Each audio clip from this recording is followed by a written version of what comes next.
My stepbrother looked me dead in the eye across that courtroom aisle and said, loud enough for the front 2 rows of reporters to hear, "She took advantage of a dying woman, and today she's going to answer for it." My stepfather sat beside him with that grave, controlled expression he saves for funerals and business negotiations, presti conjure, like he'd practiced the gesture in a mirror. Their attorney was already on his feet, adjusting his cufflinks, and I sat completely still at the defense table, my hands flat on the wood, my breathing even, because I knew something none of them knew yet. I knew what the judge was about to find in those documents, and I knew that when he asked the question he was going to ask, the whole careful story my stepfather had spent 14 months building was going to come apart in about 30 seconds. My name is Isabel Ashworth. I'm 32 years old. I run a boutique interior design studio in Chicago's West Loop, the kind of firm that handles high-end residential renovations and the occasional commercial build-out for restaurant groups that want a curated, specific look. I built it from nothing at 26. A business loan, a second-hand drafting table, and one client who mentioned my name at a dinner party in Lincoln Park. I have 12 full-time employees now, a lease on a real office with actual windows, and a reputation I worked hard for. None of that came from my stepfather. None of it came from my stepbrother. It came from one person in that family, and she had been gone for 4 months. My grandmother passed away in October. She was 81, sharp until nearly the end. The kind of woman who still had strong opinions about typography and argued with her financial advisor on the phone until the week she went into hospice. Which meant she was my mother's mother, which meant she had no legal relationship to my stepfather at all. That fact turned out to matter enormously once the estate attorneys got involved. She left me the controlling interest in a portfolio of commercial properties in the South Loop. 4 buildings, mixed-use retail and office space, valued at just over $4 million in the most recent appraisal. She left my mother a cash bequest. She left my stepbrother and stepfather nothing, which was exactly what they deserved, and apparently the most offensive thing that had ever happened to either of them in their lives. The contest filing arrived 11 months after the funeral. My stepfather's name wasn't on it. My stepbrother's was, claiming I had exercised undue influence over my grandmother during her final illness, that I had isolated her from family, steered her decisions, elderly woman, into altering her will in my favor. The documents described me as calculated and predatory. They included a declaration from my stepbrother stating that our grandmother had expressed confusion about her estate plans in the months before her death, that she had seemed uncertain and pressured, and that in his view, as someone who visited her regularly, she had not been capable of making sound legal decisions. That last part was almost funny to anyone who actually knew her. She had reviewed her estate plan 3 times in the final 7 years of her life, working each time with a different attorney at a different firm, arriving alone and leaving with documents she reviewed independently before signing. The woman had been a bookkeeper for 4 decades. She understood numbers, she understood paperwork, and she did not make decisions she hadn't thought through completely. None of that appeared in my stepbrother's filing. I want to know where you're listening to this right now, whether you're in your car on the commute, at home winding down for the evening, or somewhere in between.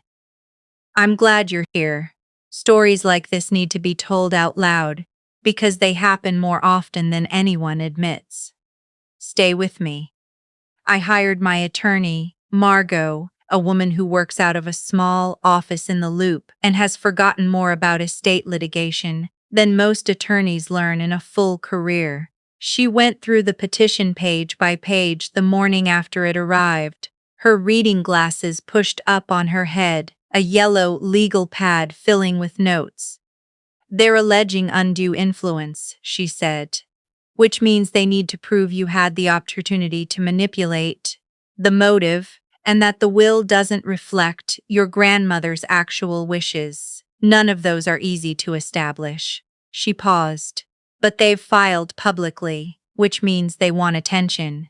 Your stepfather wants this to be a story." She was right. 2 weeks before the hearing, a short item appeared in the Chicago Tribune's business section. It mentioned the estate dispute and used the word contested 3 times in 4 paragraphs. My stepfather had a contact at that paper. He had spent 30 years relationships in this city, and he knew how to make a story feel inevitable before anyone heard the other side. To understand why my stepbrother was willing to walk into a courtroom and say those things out loud, you have to understand what Sunday dinners in our house felt like when I was in my mid-20s. My stepfather ran a commercial insurance group on Michigan Avenue, old Chicago money, the kind of business that survives on institutional relationships and a certain careful image. My stepbrother was being groomed for it from the time he was in high school. He had the right handshake, the right networking instincts, the ability to remember names at cocktail parties and make people feel chosen. I was different. I wanted to design spaces. I read shelter magazines the way other kids read sports statistics.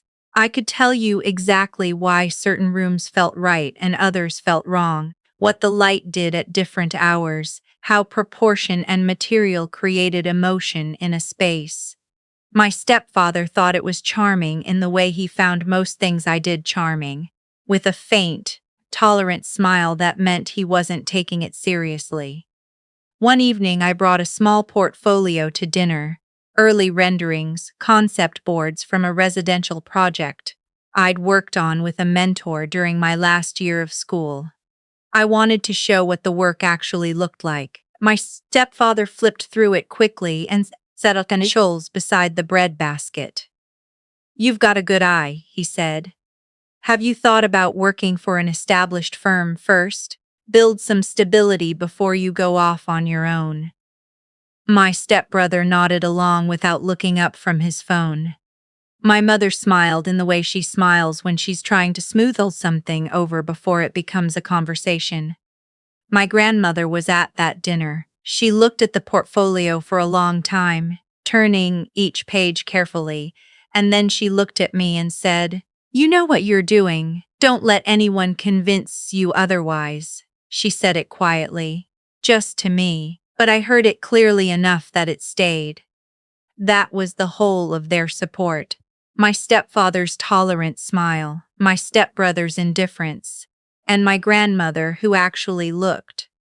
I stopped sharing my work with them after a while. The rejection was never loud. It was a slow, consistent erosion. So I built Pinnacle on my own without their backing, without their network, and without their approval. The first 3 years were relentlessly hard. The 4th year started to breathe. By the time my grandmother passed, the firm had a track record and a reputation I had made myself. And then the filing arrived, and my stepfather decided that reputation was something he could use against me. Margot pulled the complete estate file, all 3 of my grandmother's revisions, the independent attorney records, the notarization logs, the dates of every signing. The picture was unambiguous. 7 years, 3 different law firms, no overlap in legal representation, and every any family member present, and including me. I grandmother about that. My grandmother had been deliberate about that. She told me once, about 2 years before she died, that she kept her legal affairs completely separate from family. "Money makes people strange," she said, "and I want my decisions to be mine." I hadn't fully understood it then. I understood it completely now. The problem was that none of this felt safe. Someone was feeding information to the other side. I noticed it first when the opposing team's amended petition included specific language about a pending contract renewal with one of my largest commercial clients, information that had been discussed only in an internal leadership meeting 2 weeks earlier, not shared publicly anywhere. The numbers they cited were pulled directly from a draft projection I'd prepared for a board review. Not finalized, not distributed beyond a handful of senior staff. I said nothing at the office. I kept my expression neutral in meetings, took notes on paper, locked certain files on the shared server, and began watching carefully. I have a project manager, or I had one, named Conrad. He'd been with the firm for 3 years, reliable with logistics, good in client-facing situations. He was also, I was coming to understand, quietly channeling everything he could find to my stepbrother's legal team. The pattern became clear over about 10 days. Every time I shared sensitive financial information into full leadership meeting, a version of it appeared in opposing counsel's supplemental filings within 72 hours. Not always exact language, but the substance was unmistakable. Margot suggested we set a trap.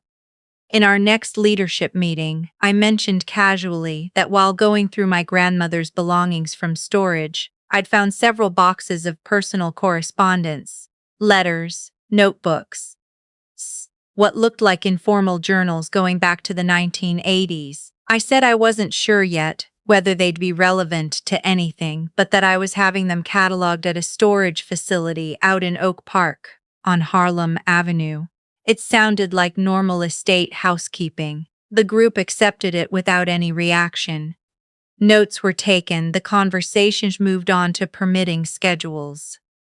There were no boxes, there was no storage unit, there were no journals. I had made the entire thing up.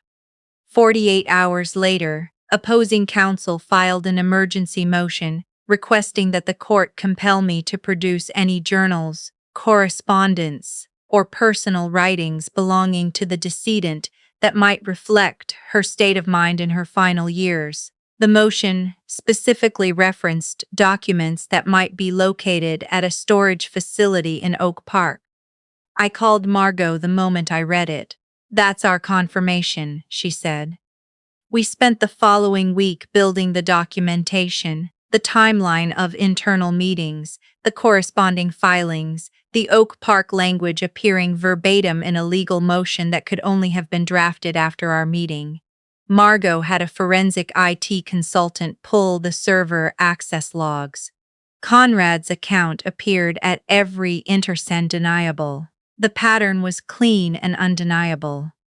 I don't think I slept more than 5 hours any night that week. Walking through the office each morning felt different, smaller, somehow, and less safe than it had ever felt. I had built that place deliberately and brought in people I believed in, and one of them had decided that whatever my stepbrother was paying him was worth more than that. The betrayal sat right there at the corner desk by the window, running timeline reports and sending chat messages like nothing was happening. I hated the feeling of watching it. I watched it anyway, because I needed everything documented before I moved. The morning of the hearing, I drove myself downtown. I needed that time alone. The city was gray and cold the way November gets in Chicago, sky low over the lake, the streets still wet from overnight rain. I parked, walked to the courthouse, and went through security without stopping. The gallery was full by the time I reached the hearing room. Estate litigation is usually quiet, but my stepfather's network had done its work. 3 reporters I recognized from local business press filled one row, notebooks ready. A few faces from the design and real estate community were scattered in the gallery. My stepfather arrived with my stepbrother and their attorney, Randall Moss, a man who handled contested estate matters for North Shore clients and moved through rooms like he expected them to accommodate him. My mother sat in the row directly behind the plaintiff's table, not at it. She had called me 2 weeks earlier to say she wouldn't testify against me, but couldn't publicly oppose her husband. That phone call lasted 4 minutes. I didn't have words for it then, and I still don't have clean words for it now. I noted it and kept going. Margot sat beside me, her briefcase organized, her expression the particular focused calm of someone who has seen this kind of performance many times and is not impressed by it. Judge Beaumont was a compact man in his early 70s with close-cropped gray hair and reading glasses on a cord around his neck that he kept picking up and setting down as he reviewed documents. He had a reputation in this courthouse for being methodical and impatient with anything that wasted his time. Randall opened confidently. He described my grandmother as a woman whose final years were marked by increasing confusion and dependence, who had been gradually separated from her family by a granddaughter who had positioned herself as a caretaker while steering estate decisions. He used the word isolation 4 times. He cited my visits to her home in the last 18 months of her life as evidence of access and opportunity. He said the court should consider what a $4 million inheritance might motivate. It was a well-constructed argument, it just wasn't true. My stepbrother sat through all of it with the posture of someone who thinks he's already won, chin slightly elevated, one arm resting on the table, occasional glances at the gallery as if checking his audience. I had seen that expression my entire life. At family dinners where my stepfather talked past my ideas. At holidays where my design work was described with that tolerant smile. At every moment where the two of them had decided, quietly and without discussion, that I was not worth taking seriously. Randall wrapped his opening.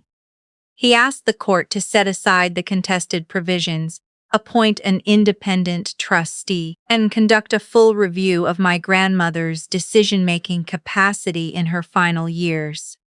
Judge Beaumont set down his reading glasses and looked at the binder in front of him. He turned several pages slowly, without expression. Then he looked up. "Counsel," he said. His voice was unhurried and completely clear in the quiet room.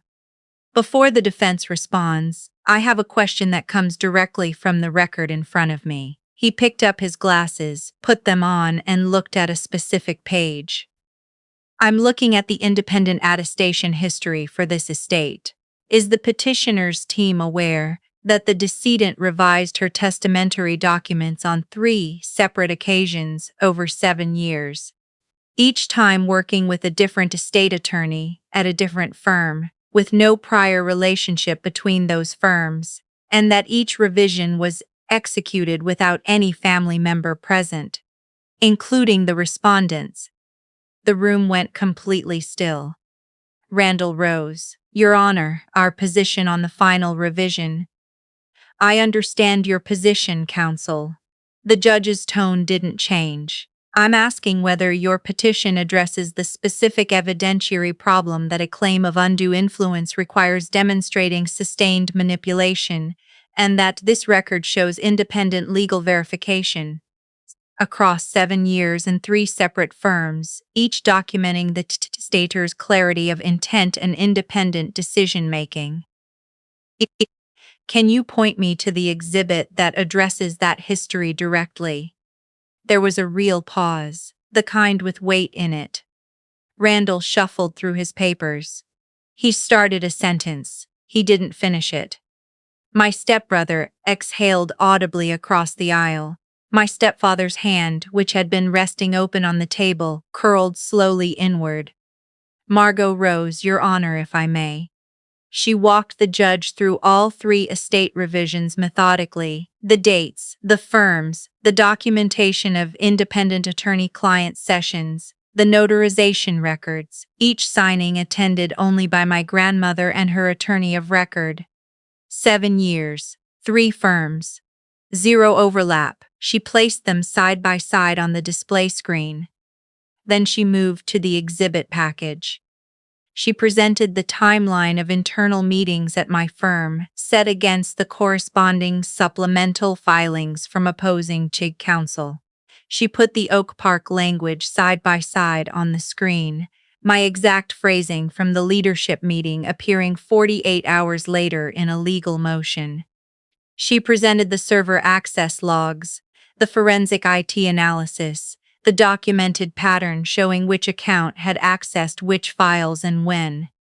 Your Honor, she said, the petitioner's case relies on details that could only have been obtained through unauthorized access to the respondent's proprietary business information, facilitated by and who transferred confidential material to opposing counsel.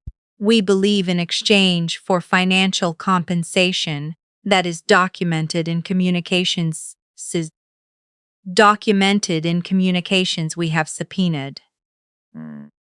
Murmurs moved through the gallery. One of the reporters stopped writing and looked up. My stepbrother leaned toward Randall and said something low and urgent. My stepfather didn't move, but the color had left his face visibly from where I sat. Margot set down the last exhibit quietly.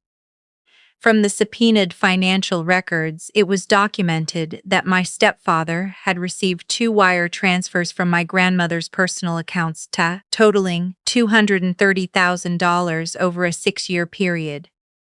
Neither transfer had been repaid, neither was mentioned anywhere in the estate contest filing. The entire proceeding, the petition, the public filing, the newspaper item, Conrad at the corner desk, appeared to be, at least in significant part, an attempt to recover money my grandmother had chosen not to forgive. My mother pressed her hands together in her lap and looked at the floor. Judge Beaumont reviewed the exhibits without expression. He asked 2 clarifying questions. He gave Randall Moss time to respond to the documentation of the information leak. Randall's response lasted 5 minutes and established nothing. The judge set everything down. This court finds no sufficient evidentiary basis for the claim of undue influence to overcome the independent documentation of the decedent's expressed and repeatedly affirmed intentions, he said. The petition is dismissed with prejudice. The respondent's interest in the estate stands as documented. He removed his glasses. The court is additionally directing the clerk to forward this complete record, including the exhibit package regarding unauthorized proprietary disclosure and the documented financial irregularities in the petitioner's supporting materials, to the appropriate federal authorities for review of potential fraud. Randall had nothing to say. He sat down. My stepbrother stared at the table. My stepfather looked suddenly older in a way he hadn't looked when he walked into the room. Smaller, somehow, the confidence that usually held his posture together having gone somewhere else entirely. I didn't feel triumph. I felt the specific exhaustion of a fight that should never have happened. 14 months of legal threat. Conrad at the corner desk, the Tribune item, the 4-minute phone call from my mother. Outside the courthouse, the November air was sharp and raw, that wind off the lake that Chicago does without any apology. I stood on the steps and breathed it in. The call to Margot to confirm next steps on Conrad was brief. He would be terminated that afternoon. The civil suit for breach of fiduciary duty and unauthorized disclosure of proprietary business information would be filed by the end of the week. The documentation made it airtight. Whatever my stepbrother had paid him, he was about to find out it was not enough. I didn't contact my stepfather or my stepbrother. There was nothing useful to say.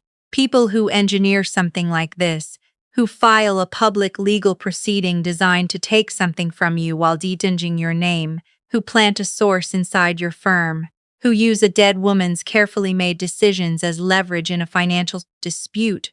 When a financial dispute, they don't become different people when a judge rules against them. They become people who are angry about losing. I had no interest in being near that. I called my mother that evening. It was a short conversation. I told her I loved her and that I needed time before I could see her, And that time might mean a long while. She said she understood.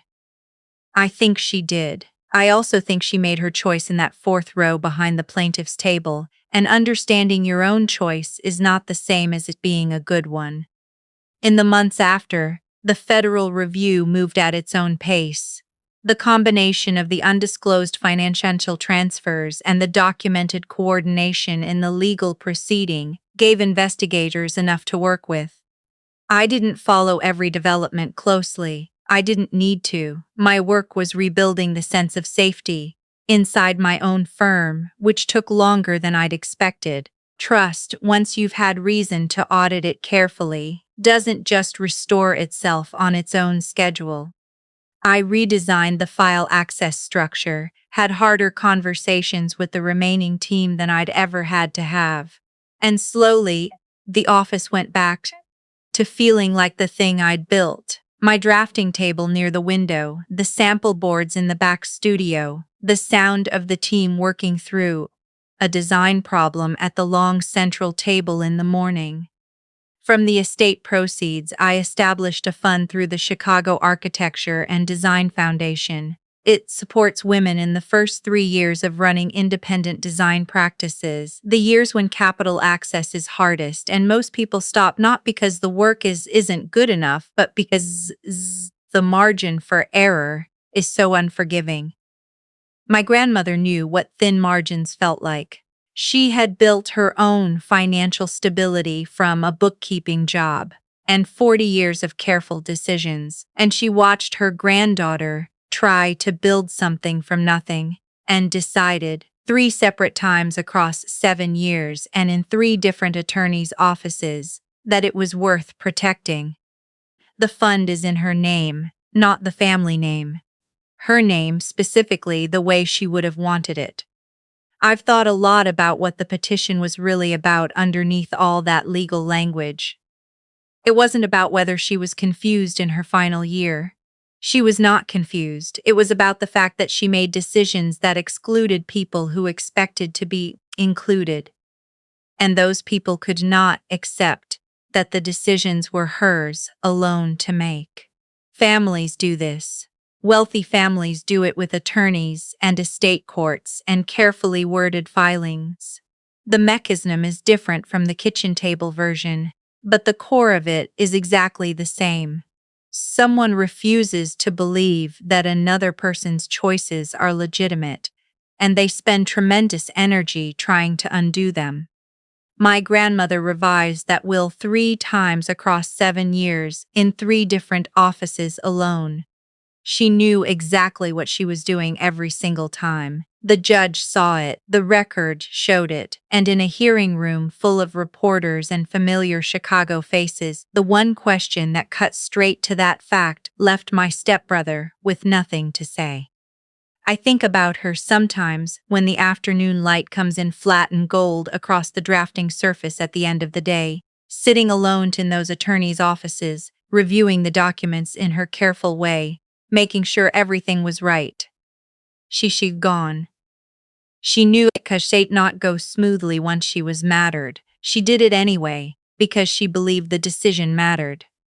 And she trusted me enough to change and to make that trust is what I carry. That's the one thing no one could contest.